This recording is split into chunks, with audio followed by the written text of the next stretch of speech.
right away there's Well, like, you know what else? yeah, what? I think we like each other. You know, what a concept? What a concept, right? Like, you work in a place with other people, and you actually like each other. Like, come on, like that's hard to come by these days. I'm just so proud of the team. The other thing that I dislike is the fact that the building's 114 years old, the historic home, and it needs a lot. It needs a lot of repair. Would you sell your soul? Would I sell my soul? For your business, and your business is right. It's national. It's global. You're the first person that's countered that with me. Turned. What would you do? Well, let's see. Well, I could lose a few family members. It's fine.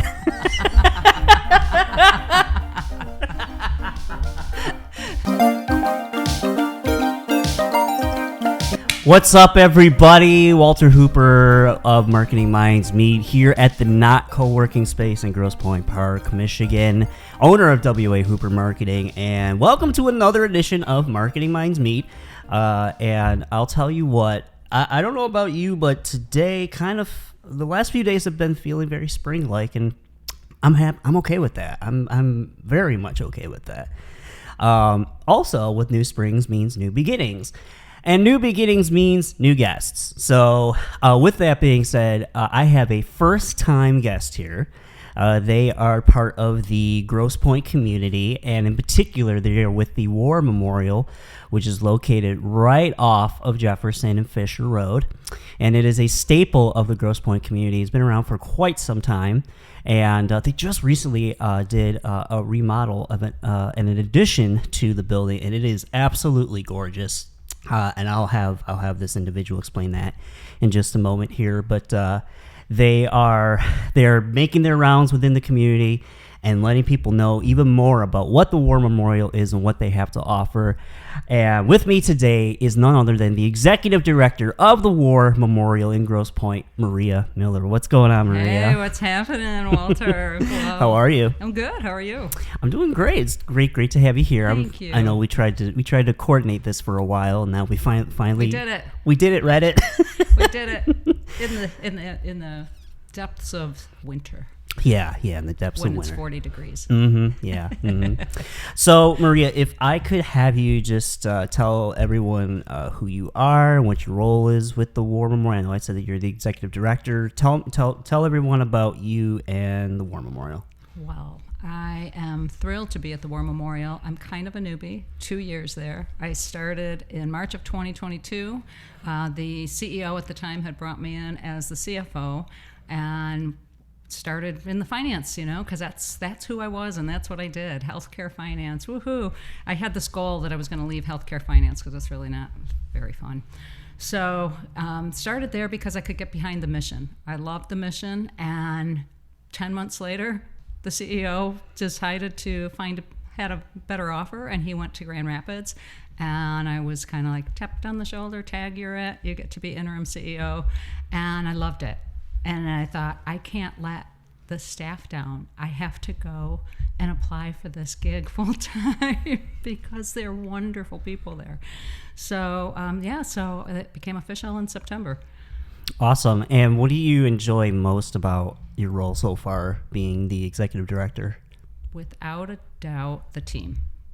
I feel that they're the reason that I get up every day. They're the reason I want to make it better for them. They have families to support and, things that they've got to take care of in their lives. And I just want to make the War Memorial a better place for them, but for the community. And I want it to be, we're 75 years old. We are now 75 years old this year as an organization. Wow.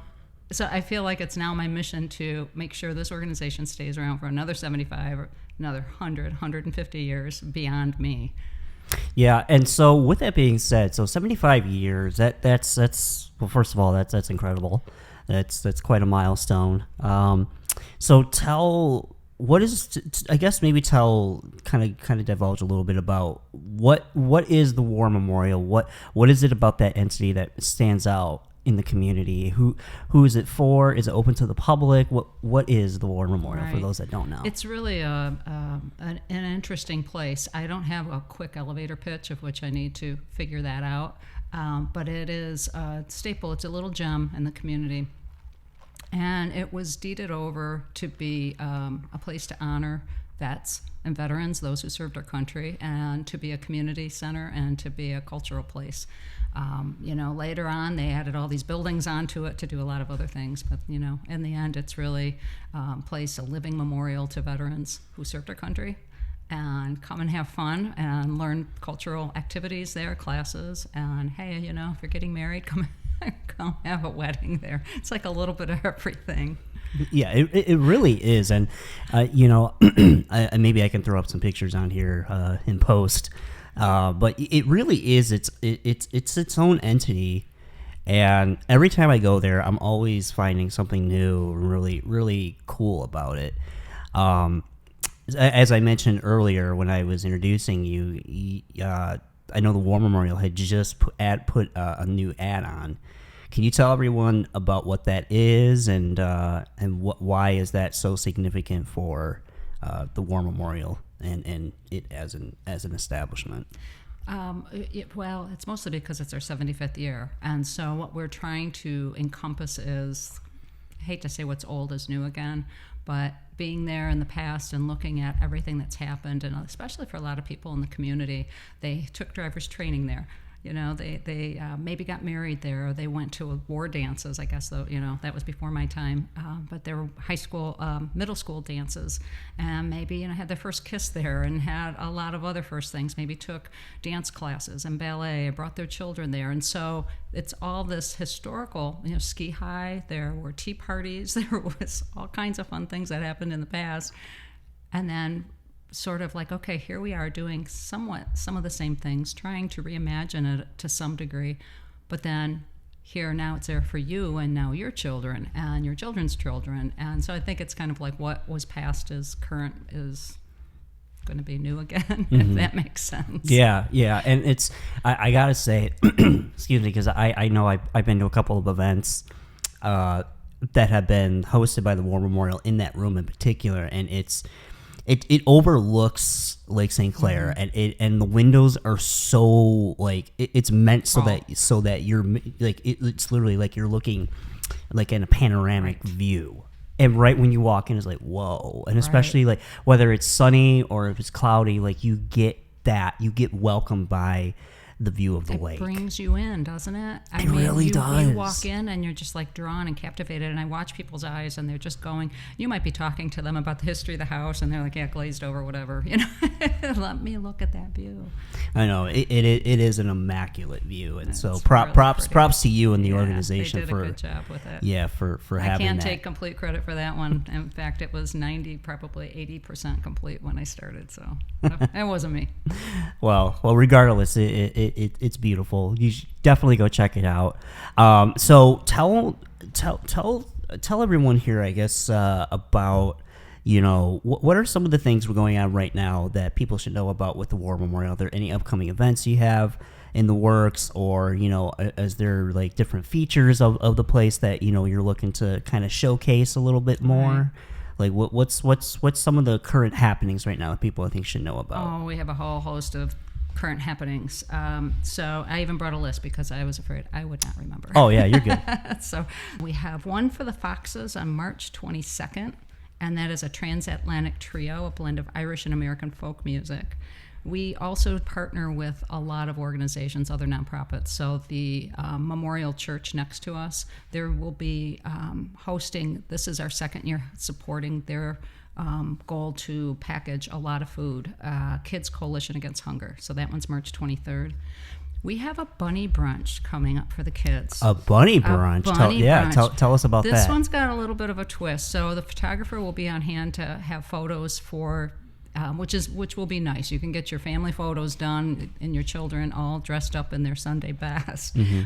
But the eggs will be dropped from a helicopter. No way. I love it. So then I had to get the logistics on that. So the eggs are going to be dropped, and like, how does that work? Because they're going to fall to the ground and splatter everything all over. No, I think they're going to be empty, and then there will be like a candy shop kind of thing. I think going to be fun. So Okay. kids will go gather all these eggs after the helicopter drops them. Yeah. Anyway, that's a bunny brunch. We have a whiskey classic for the grown-ups. Ooh. April 12th. Go on. Yes, and that's in partnership with the Social Connection. So that'll be various whiskey and whiskey drinks. And I personally am starting to get into old fashions again. So Look at you. Look at me. Woo. Our Red, White, and Blue Gala is May 22nd. So that's our annual fundraiser. And the theme really is the 75th. So it's just like happy birthday to us. But we've got a very special day on June 6th. It's the 80th anniversary of D-Day. Yeah. So we want to do that one big and proud, and then we're bringing back Summerfest, free concerts on the lake. So that will be in July and August. Nice. You got so much going on. There's I love so it. much happening. There's just a vision that I have for so many other things too. But each of these events, it takes quite a bit to curate. So I think the team's kind of like, okay, back off. We got this. Yeah, but you could do this. Well, I gotta say, to kind of segue into the team that you have under you, everyone. Shout out to the War Memorial staff and what up, Meredith? So for those that don't know, how I even kind of connected with Maria and got my foot in the door with the War Memorial was. One of their staff members, Meredith, was part of the American Lung Association, and I was on the Lung Force Detroit Walk Committee, so we got to know each other through there. And then when I heard that she was leaving, I was like, oh man, she was great, and then fast forward to probably about a year or so ago, we find out that we're here in the bubble. Yes, the bubble that is Grosse Pointe.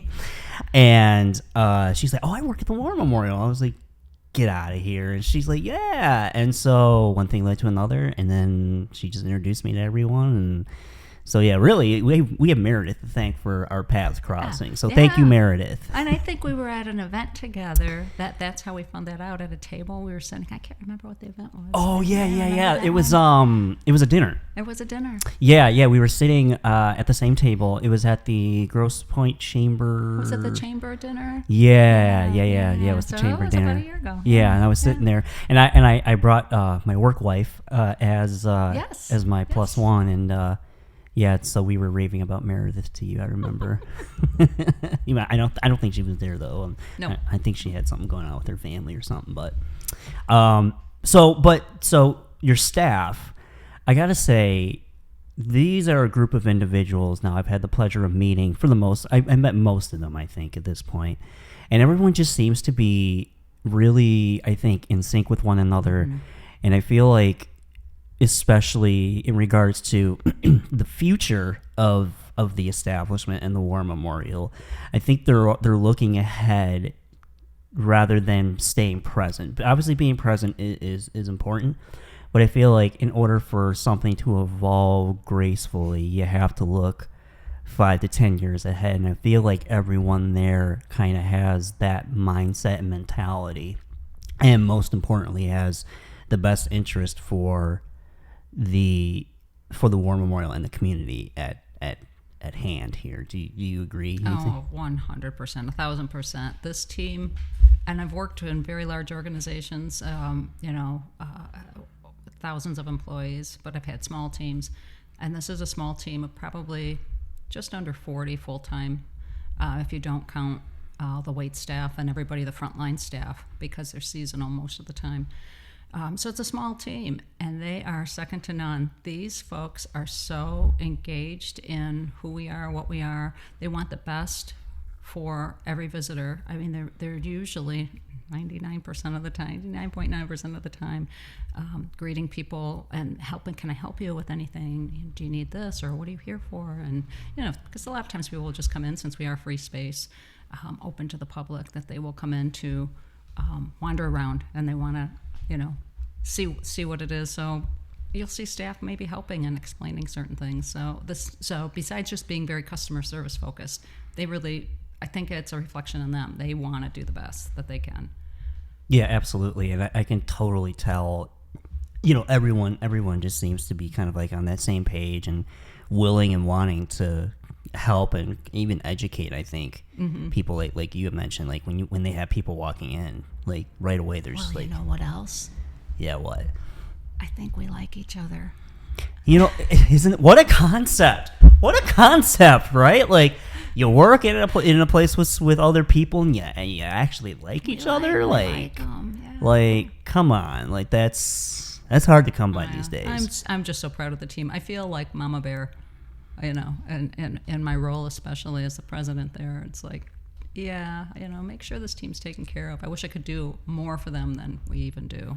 And you know what? I think that's a testament to your leadership, because you know because they care. It's because they see you at the top, like really like putting your heart and soul into this. So I think through the passion and through the care, that just is a trickle down effect. And I mean, I see every time I walk in there, I'm like, yeah. It feels good. There's a feeling there. There's definitely a vibe. It is. As the kids say, it's a vibe. It's a vibe. So speaking of vibes and all that, so I know we've kind of talked a little bit about, you know, the future, what have you. So the future also entails, you know, how you're putting yourself out there when it comes to your marketing efforts, digital or, you know, just marketing in general. So because it is Marketing Minds Meet, what are some of the practices that the War Memorial is doing currently, marketing wise, that has been working the best for you, and where do you see some improvements that might need to be made with those marketing efforts? Right. We send e-blasts out. Those open rates are pretty darn good. So I think they're over 40%. So we're happy with that people aren't just delete. As I tend to do with many things that come my way, unless I want to read it. So the content is, we're happy about those open rates. We're on social media with regards to Facebook, Instagram, and LinkedIn. I think LinkedIn does a little bit better than the other two. Where I feel, and then things like just Google and Yahoo, we get really great scores. We get great visitors to the website, about 20,000 a quarter. So all of that is good, and we continue to want to improve our website. I think we even want to change all of that up, but we've kind of got it. You know, it's like you don't want to completely go berserko on it. You know how that is to change the whole structure. But, yeah. So where I think, I don't know if I'd say we're missing the mark, but what we could use more, and it's a resource issue now, we were talking about it, is just posting more reels. There are so many events, you know, and I didn't even rattle them all off. I mean, there's so many things that are going on. Last night we had dining in the dark. You put blindfolds on and you actually are eating food blindfolded. Wait, what? Yeah, right. I know, it's crazy, but nobody was there to take a reel of it and be able to post that I know of. Maybe they did and I missed that, but so it's that type of stuff. We don't have enough marketing people. You just can't have people all over the place constantly, and all the hours that we are having events, and on the weekends. So maybe the next step could be to potentially train up some of the coordinators that are just happen to be working there. Anybody, if you've got, you know, free time, it doesn't take long to take a little video, but be able to be trained to make sure they're capturing the moment, capturing that photo, capturing a 10-second little video that's kind of cool. That should be posted. Yeah. That's probably our next step. We're not on TikTok. I think, you know, we kind of hit the older age range. And in fact, most of them will just come to our website. The Grosse Pointe News is really kind of for the community, the Bible. So in terms of where people are getting a lot of their information. This is funny about the Grosse Pointe News. When I was working at, my prior life was in healthcare finance. So I was here at now it's Corewell, Grosse Pointe. And we were putting together a marketing budget for the team, and we had somebody new from the corporate office coming and looking at it. It's like, well, no, you can't be putting it in the local paper. You don't do it in the local. You don't put your news and post things, and it's like, oh no, but you're in Grosse Pointe. Everybody reads the Grosse Pointe News. Yeah, you know, that's like, you can't. If you're going to be in Grosse Pointe, you've got to be marketing in the Grosse Pointe News. Yeah, and I know coming from a different mindset of that, because like I grew up like reading, I remember watching like my parents and my grandparents like getting the newspaper, and then kind of morphing into now where it's everything is pretty much digital. Even like news outlets are all digital. So it's one of those things where I always like to ask and kind of pose the question to people, where do you see yourself in the next 5 to 10 years with your organization? And I feel like going down that digital route. So you mentioned posting reels, like you absolutely have to be doing that. And I know we may or may not have had discussions about that in the past, but it's true. I feel like they're here, but they're here to stay. And even like on YouTube, like YouTube's now got their shorts feature, which is basically that's their reels, and the shorts are getting just as much, if not more, views than the regular length YouTube videos. So it's like getting adapted with the times, because you don't want to be left behind. Because that's never the goal. Well, and think of what you go to. What's your go-to when you're looking at material? Is it the paper? Is it Instagram? Is it the paper? As she says. Right. It's not. No. I'm going on either. I'm either on Instagram or YouTube. Okay. Or TikTok. Okay, that's the talk is I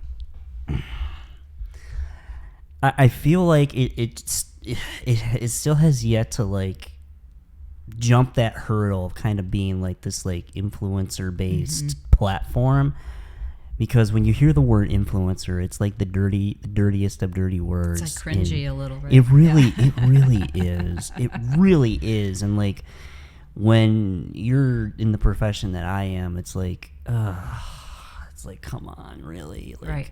So I know that they've been integrating more features where you can kind of make it more of like an e-commerce, and I think that's where Instagram, I feel like, really hit the mark. Was when they finally bulked it up to the point where you could have your own platform and your own store there. You could have goods on there that you could sell.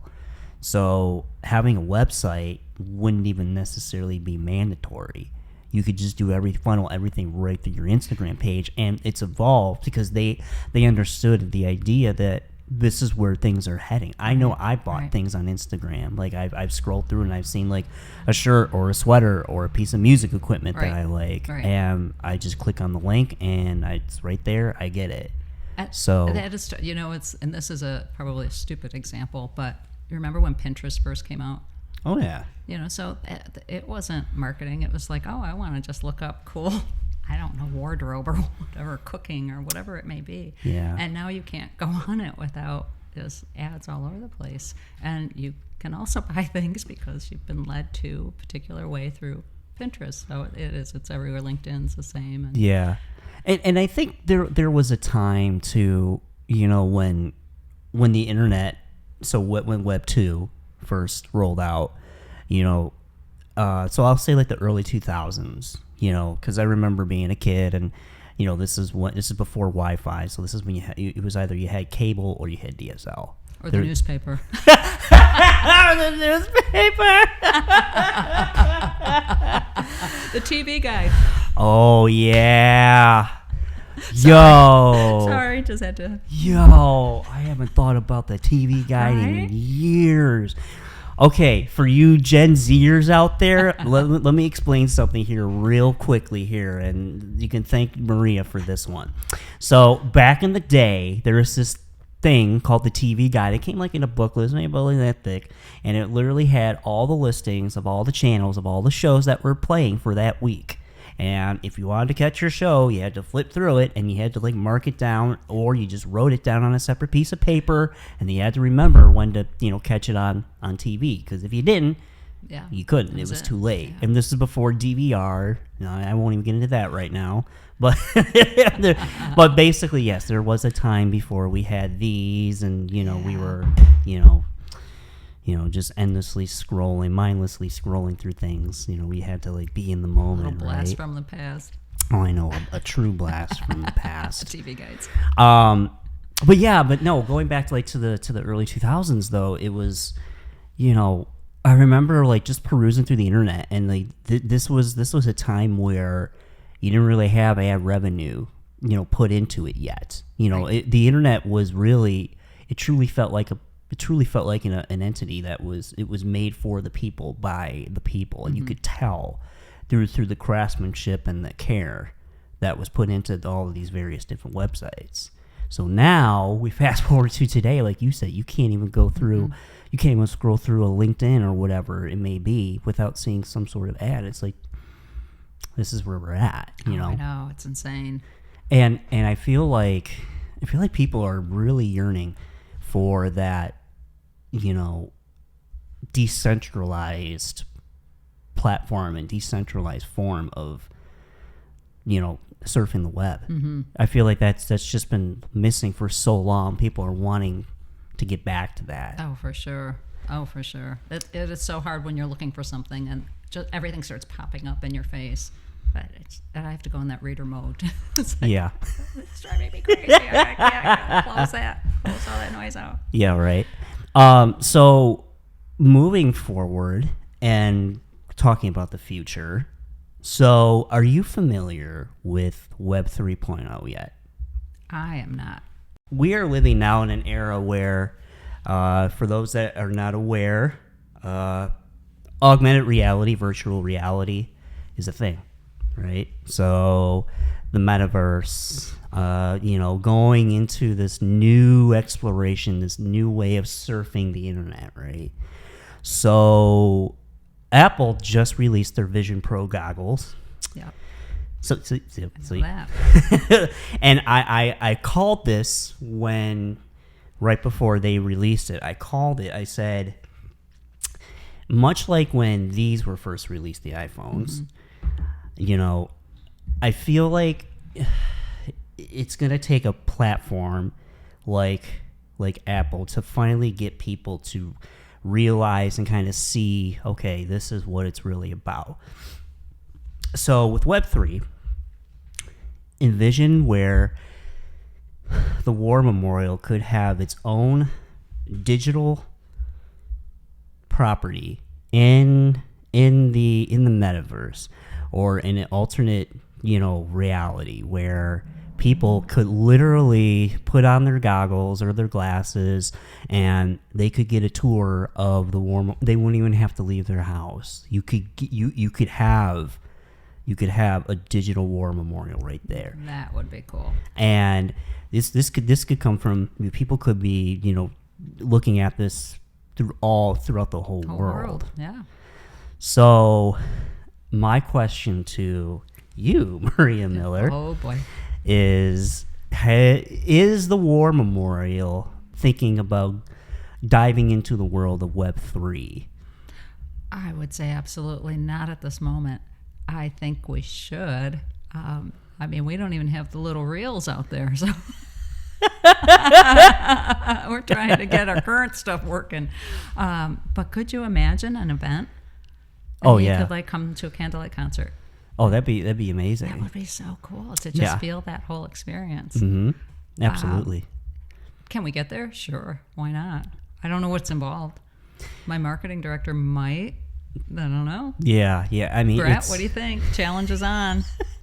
Yeah, well, what you got, Brett? If you need collaboration help, you know where to find me. Oh, there we go. So okay, yeah, because Web3, it's here. I feel like having a conversation and just starting these conversations with individuals, I think that's like that's a first big step, because I know quite a few entities, even here locally, they're not doing that. They're not having that conversation with people. And I feel like if you're not having it now, then by the time it becomes a thing... Oh, you're in the dust. Correct. And especially in today's age, everything is very, expedient. So if you're not in the know now, at least doing research, looking it up, kind of getting educated and just getting some basic information on it. Yeah, like you said, you're left in the dust. Yeah, because not every organization could capitalize or have that work for them, but we could. Oh, absolutely. There's no doubt we could. Mm-hmm. Absolutely. So, I like that. Good for you. Yeah, there we go. All right, challenge is on to our team. All right. So now we go into what I call. So, are you a Star Wars fan at all? I like Star Wars. I've seen, I think, all of them, but I don't know that I can answer trivia if this is a trivia. No. Okay. So in Star Wars, there's the light and the dark. Yes. So we're gonna venture into the dark a little bit here. Because it's a balance. It's the Force. You have to have a balance. Yes. So, young Padawan. So we're going to start with a couple of dark side questions and the dark side portion.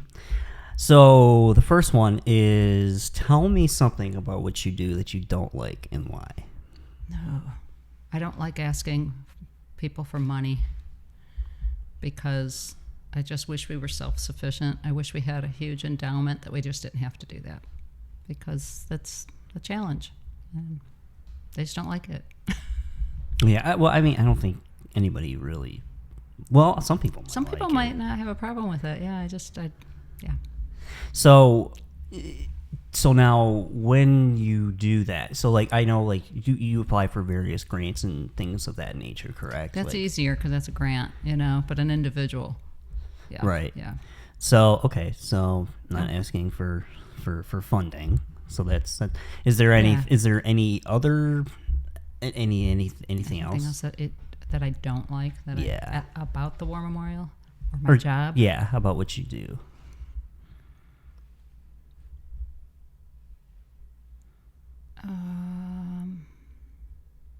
I'm thinking that sometimes, in the position of a president, not the staff might just tell you everything's rosy and peachy, and they don't really, because of who you are, they're not honest. Ooh. Yeah. Well, I think it's just kind of a thing. I think that's very common. I but maybe it's good, so I don't have to. There's other people to kind of handle that. So I just would like to hear honest, sincere feedback. That's kind of a weird response. I don't know why, but it was the first thing that popped in my head. I don't think it's weird. No, I don't think it's weird at all. I think it's definitely something that is very common. I think it's commonplace in a lot of environments. Yeah, maybe they're afraid that they. Yeah, I don't want to instill fear in anybody ever. No, I don't get that vibe from you, but no, I feel like that's. I feel like when people do that, it's a way of like not only protecting themselves, but it's also protecting the individual from unwarranted stressors or worry or things of that nature. I'm sure and they got it. They know what they're doing. So yeah, absolutely. Yeah. I think the other thing that I dislike is the fact that the building's 114 years old, the historic home, and it needs a lot. It needs a lot of repair. The lower level takes on water like a sieve. I didn't even realize in our one room we had snow last week, and I went down there, and it's like, seriously, this, there wasn't even like that bad, and it was like wet seeping into there. So we've got to figure out our water mitigation issues. So things like that, and just, the roof is old, the building's old. So this gorgeous new facility was built, right? The ballroom, apparently, I don't recall the old ballroom so much, but it was built in 62, so 62, and we just put the new one up in 2022. So yeah, it was probably showing its wear, so it needed to be, and it's the earned revenue that's going through there. So yeah, it needed to happen. However, it's like, oh no, there's the house. Yeah, there's a lot in that house. That beautiful historic home, the history of it and everything about it. But yeah, I got some fixing to do. Yeah. I remember you and Meredith and a bunch of others like kind of going on about the water issue. Like, can you tell, again, still on the dark side of things, can you relay and recall the infamous, flood of like 2021 that happened? Like, how much damage did the War Memorial take from that? It ruined the theater. I was not working there at the time, but that killed the theater. And so apparently there was water that was up to maybe the 7th row, and then because the power was out, there was only so much you could do to get the water out, and then it molded pretty darn quick. Yeah. So if you were to someday come by, I'll show you the area. It's a sad little space. It's all just shelled in. It's got the risers, but there are no seats. There's no equipment. The ceiling's all ripped out. The stage just has a platform. The stage, they're just using it for storage at this point in time. Wow. So, talk about a space that I would love to have renovated and have it as, a community. That's the number one hit on the website. They used to look for that all the time. We did a survey in 2022 asking people, and we had like 400 responses, which wasn't bad. 400 responses about, bring the theater back, and this is what we loved about it, this is what we didn't like about it. People who come in are always asking, when are you opening the theater? We did these community listening sessions. When are you opening the theater? Oh, I wish you'd bring it back. Do you think it almost costs more to renovate and fix it than it would be to just completely scrap it? Probably. Yeah, I think it's going to be well over $3 million, maybe $4 million.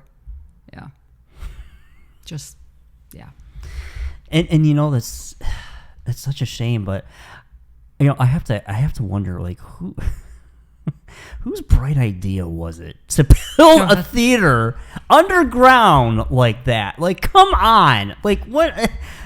It's insane. It is got to be below the water table because it looks like it's underground, but it's level, but still.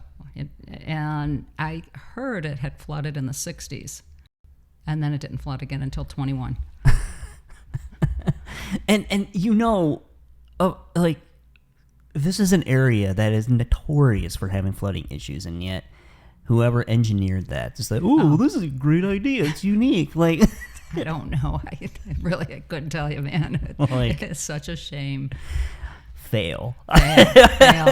But we're gonna bring it back. Yes, please bring it back. Like, well, we've got to figure out what could we do to seriously mitigate the water. So we have some pumps down there. We've done a water mitigation study with a civil engineering firm, and actually, and I don't know, some may argue this, especially those who did the build and who are very familiar with our water issues.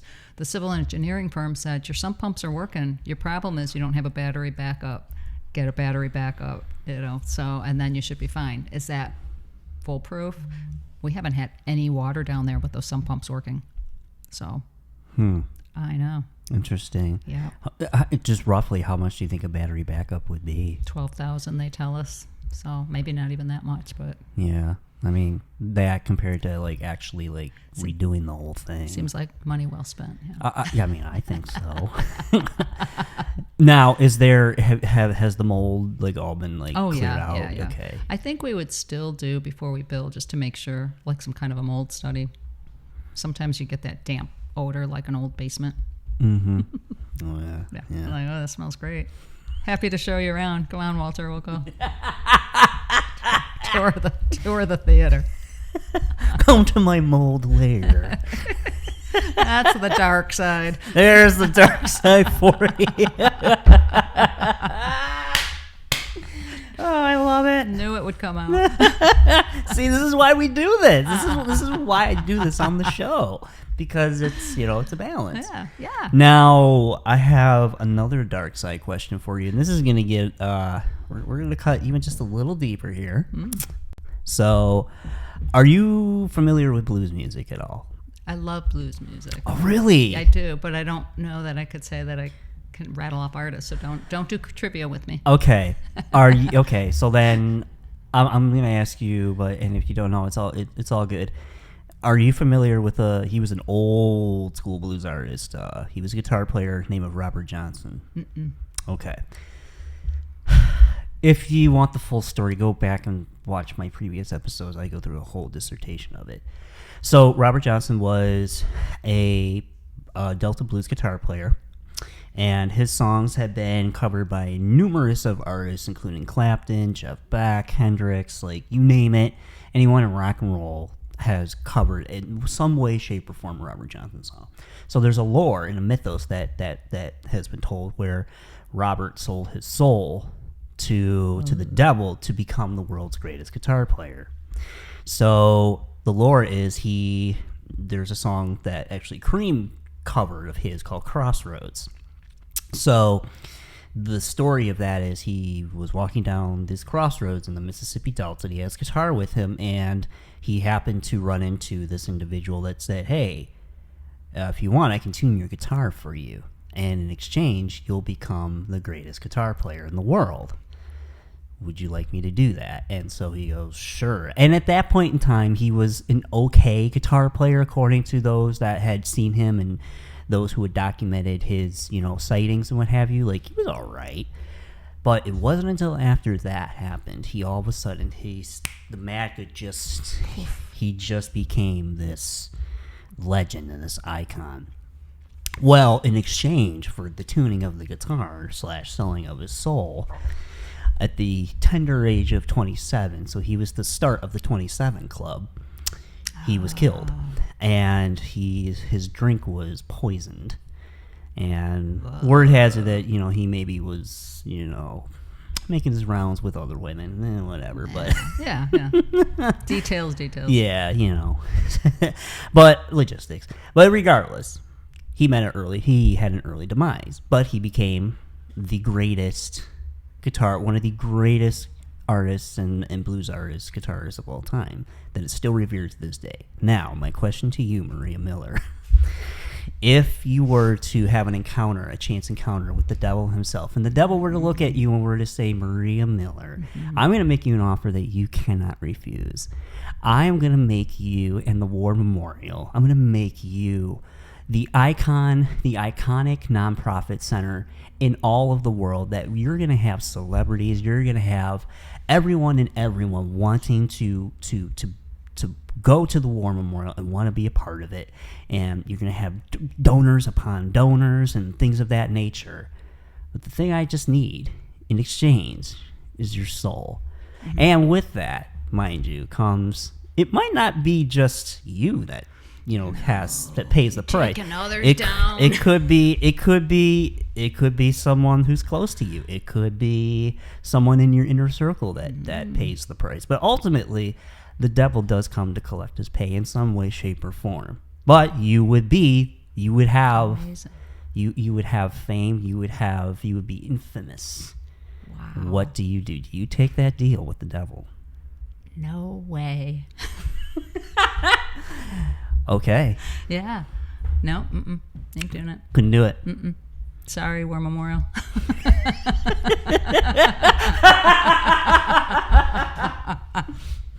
No, I would do a deal if I could be guaranteed that my children's lives would be like amazing, and then do me in, whatever. As a mom, you sacrifice, right? But admirable. yeah. Okay. So I'm not taking anybody else down. Not taking anyone else down. Although I am drinking liquid death. That's right. Show the camera. Oh, I love it. Well, good. There is no wrong answer with that. Well, would you sell your soul? Would I sell my soul? Well, for your business, and your business is right. It's national. It's global. You're the first person that's countered that with me. Turned. What would you do?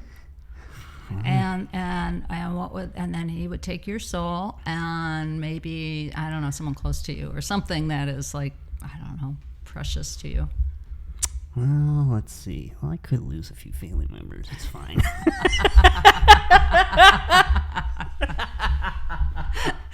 You don't get to pick. You don't get to pick who. Yeah. I had one person that answered yes, that they would do it. It just happened to be I didn't know who these people were. I just ran into them randomly in the public, and some maybe beverages were consumed in between. So maybe they were just playing into the whole vibe. Yeah, but without hesitation, they said, "Oh yeah, we do it. Yeah, we do it." And with no hesitation. I think there are many people who would. And truthfully, I think if you're in a place in your life where you don't really see any other avenues, like you're George Bailey. If you know what that's from, comment, because I do. Bonus points. That's right. I want to live, Clarence. I watched that movie so much as a kid. My Every Christmas. every Christmas. Okay, nice. All right. Well, we've gone through the dark. Congratulations. Oh, thank you. That's it. That's as dark as it gets. That's as dark. I mean, we could go darker, but that's for another time. Cameras off. Okay, so now that we're back into the lights, we're gonna switch things up a bit here. We're gonna go live. We're gonna do some live streaming here real quickly for the last portion of the show, and we're gonna go live.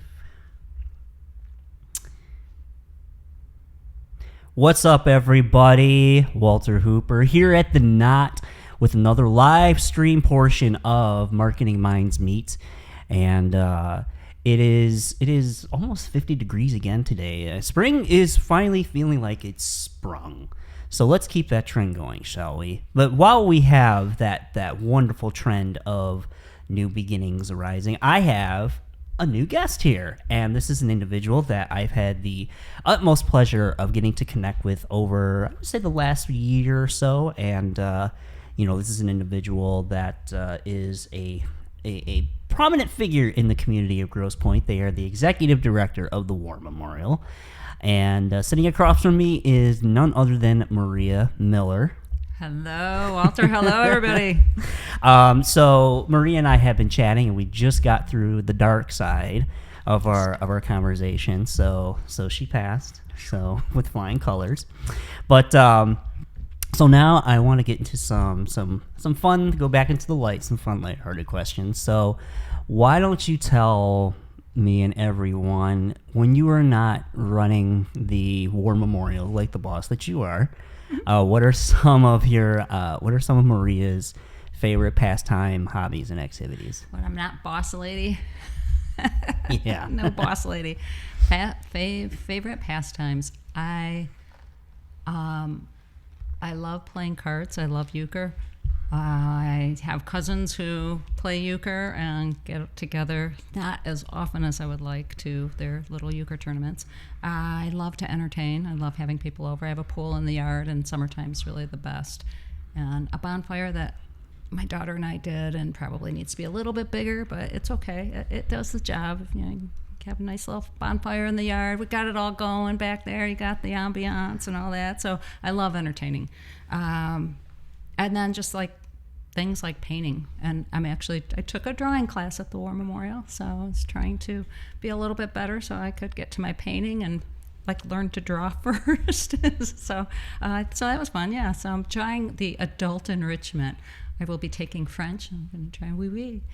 And so I want to go to Paris, so I want to be able to not be an American snob and be able to speak a little bit. Yeah, but mostly it's family, it's friends, it's just having a good time. I love people. I love being around people, and sometimes I will admit I get a little social overload from a lot of the commitments at the War Memorial, and so I tend to, then on the weekends, it's like I'm not doing anything. I'm just chilling at home. So I do like to chill at home. Yeah, and I feel like that's so important too, because I know, especially with you and what you do, and I know because I meet people on a daily basis practically, you do need to recharge that social battery. Mm-hmm. I feel like that is so important. That's so crucial because again, you have to have a balance, right? Right. So and I am in balance with the whole dark side, we were just talking Star Wars. Yeah, we were doing some Star Wars metaphors here, so yeah, may the force be with you. So you have a pool, a bonfire, man. Sounds like you want to come over this summer? I mean, you don't gotta ask me twice. I'll bring my twin trunk towel, and I'll bring beverages. I'll share. Right. I'll spread the love. There we go. Okay. Tell me about painting. When did that start to become a thing for you? When did you get interested in that? I got interested in that when I went to Painting with a Twist. So I think the first one in Michigan opened back in 2010, and I remember that sadly my mom had gone in hospice, so my head was heavy with that. And I went to the place, I think it's in Ferndale. Is it Ferndale or Royal Oak? Somewhere over that way. And I was like, this is so cool. And it was very cathartic for me. And then I actually wanted to own one, and I wanted to start my own painting with the twist, but I didn't end up doing it. So I always pictured myself painting when I retired. I'm going to do this when I retire. And I thought, why am I waiting? It's kind of silly. I'll just start now. I mean, I haven't had any classes. I don't know what I'm doing. My class was painting with a twist. So shout out to you, painting with a twist. But it got me going. That's awesome. And so what do you enjoy painting most? Is there a particular... No, sometimes I just try. Like when I go to the DIA, I tend to like Impressionism. I go towards that a little bit more. For me, I've tried water and I don't do it very good. Flowers come out okay. Sometimes it's just this muted mess of whatever. It's all good. It's good. Well, it depends how much wine I've been drinking while I'm doing it.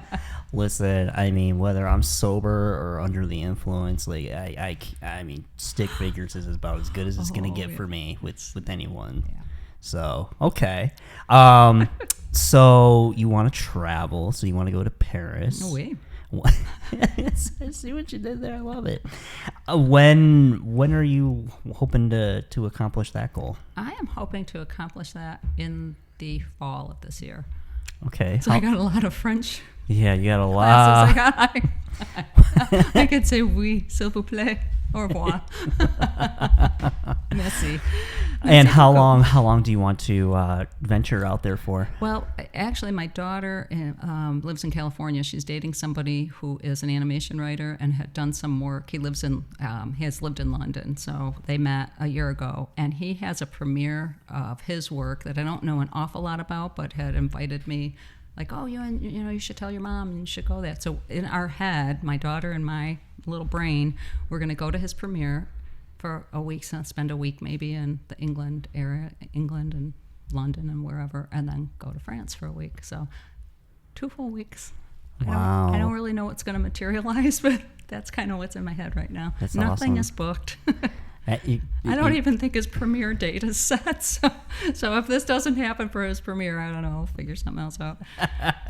Flexibility is the name of the game. That's right.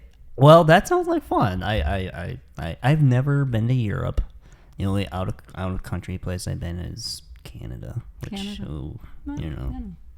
another country.